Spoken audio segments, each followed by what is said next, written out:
Good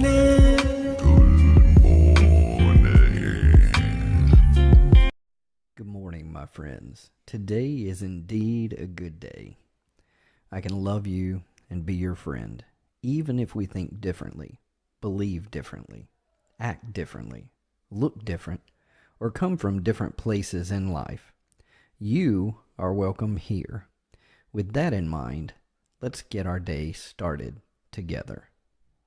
Let's slow down together each morning to contemplate valuable precepts and how we might apply these in our thoughts, words, and actions today, and how they might grow into practices, habits, and even ways of life, so that our life's example is rooted firmly in core values that are a benefit to ourselves and to all around us.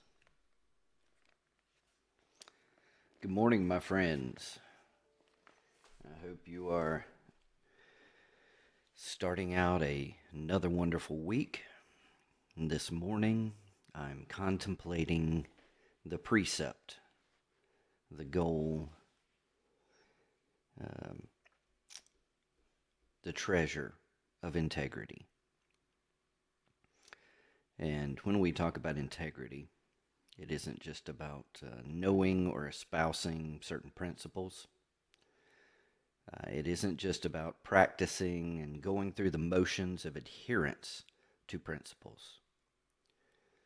It's about an inner essence of a person.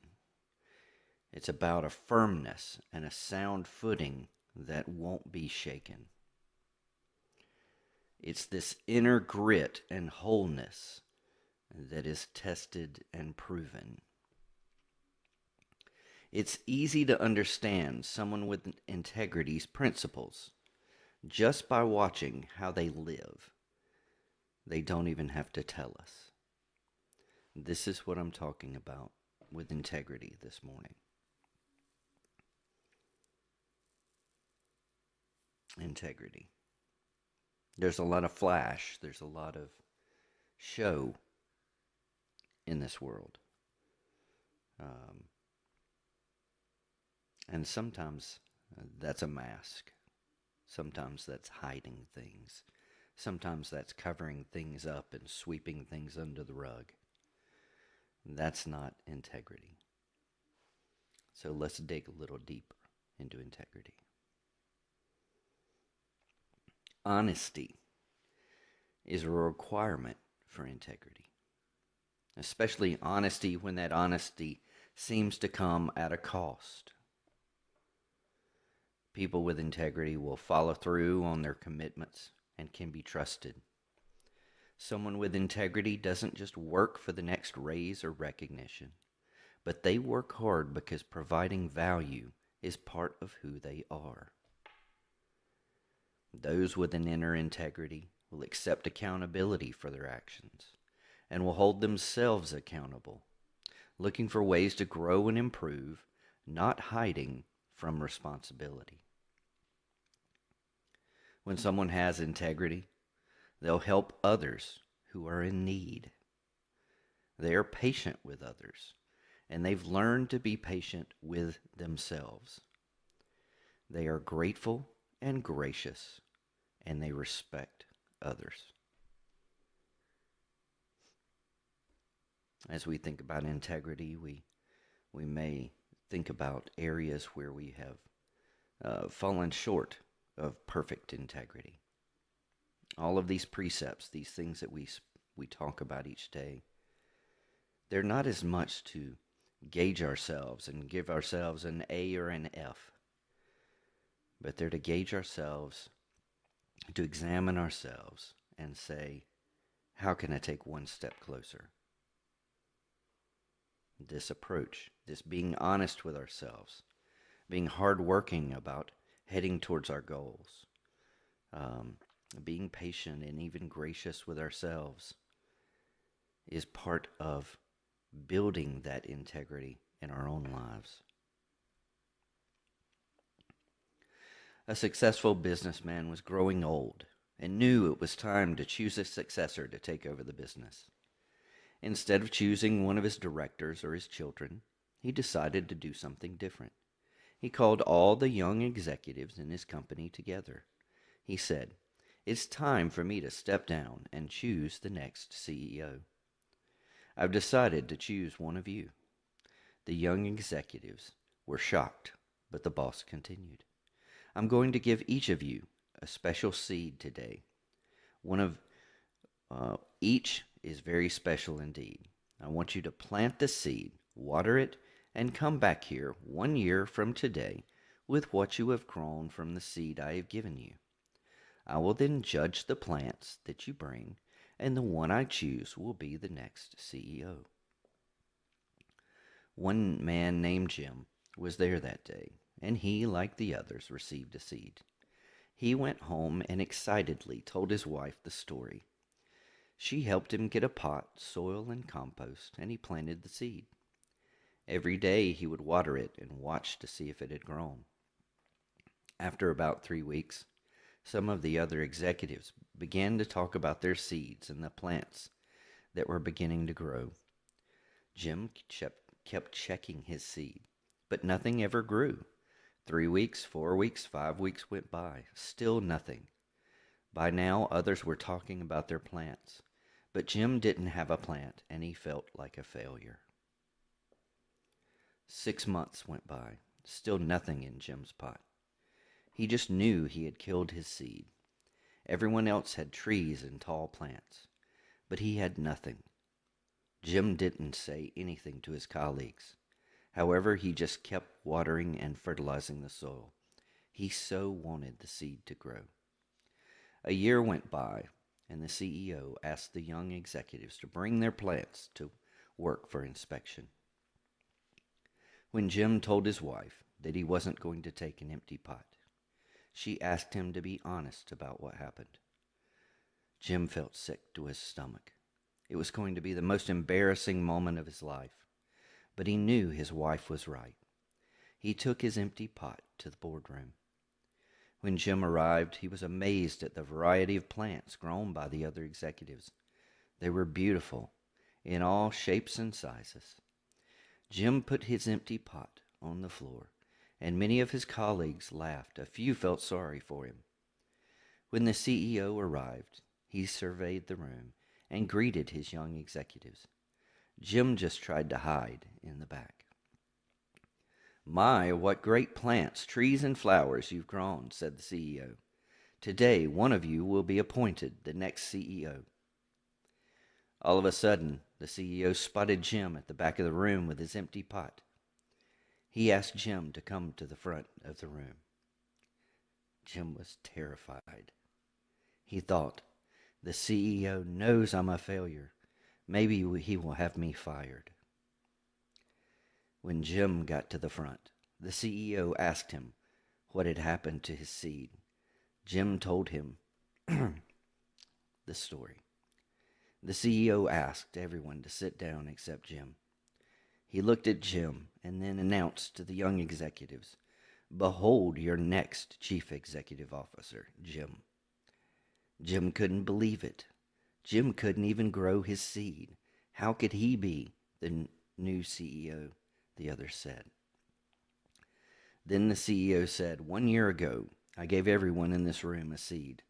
I told you to take the seed, plant it, water it, and bring it back to me today. But I gave you all boiled seeds. They were dead. It was not possible for them to grow. All of you, except Jim, have brought me trees and plants and flowers. When you found that the seed would not grow, you substituted another seed for the one I gave you. Jim was the only one with the courage and honesty to bring me a pot with my seed in it. Therefore, he is the one who will be the new chief executive officer."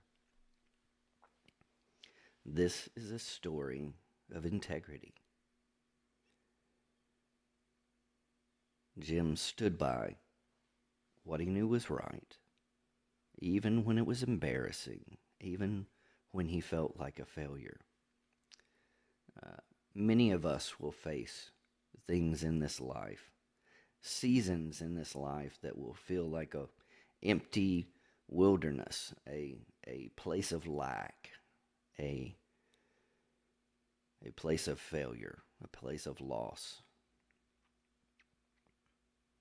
What will we do in that season? Will we wait? Will we wait actively? I love how Jim didn't seek to cover it up. He didn't seek to hide. He kept trying to learn from it and trying to take steps.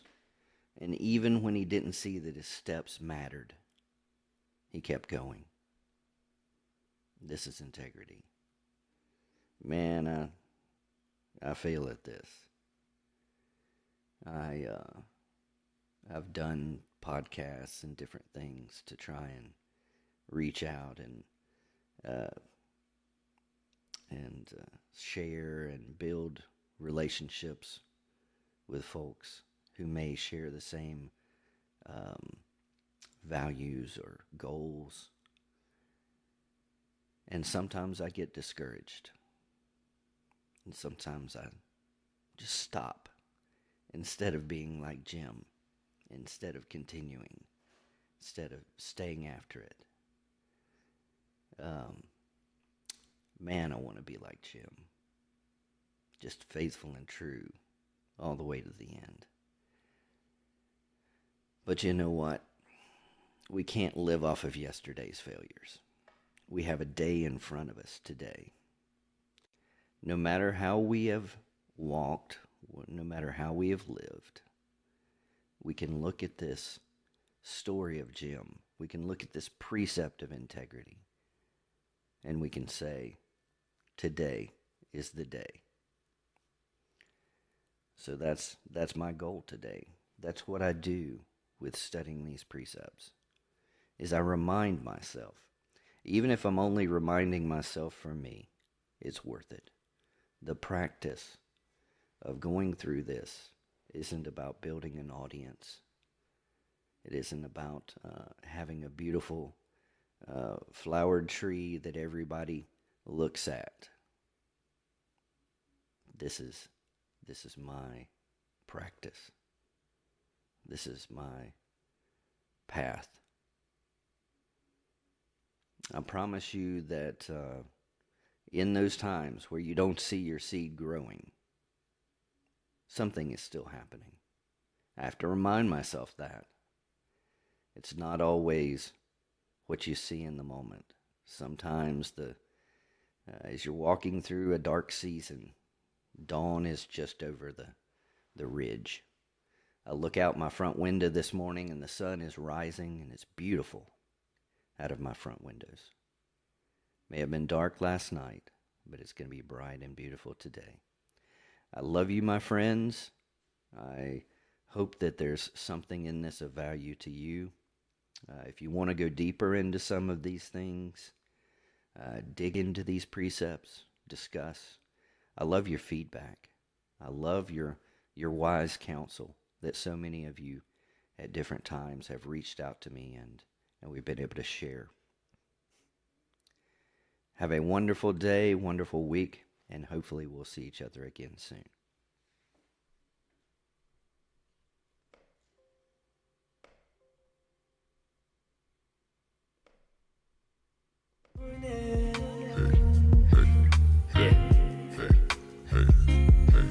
Good morning.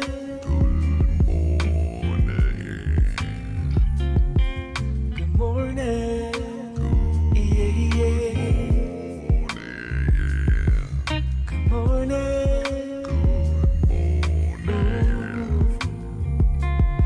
It's a new day. Today's a new day. So give 'em praise.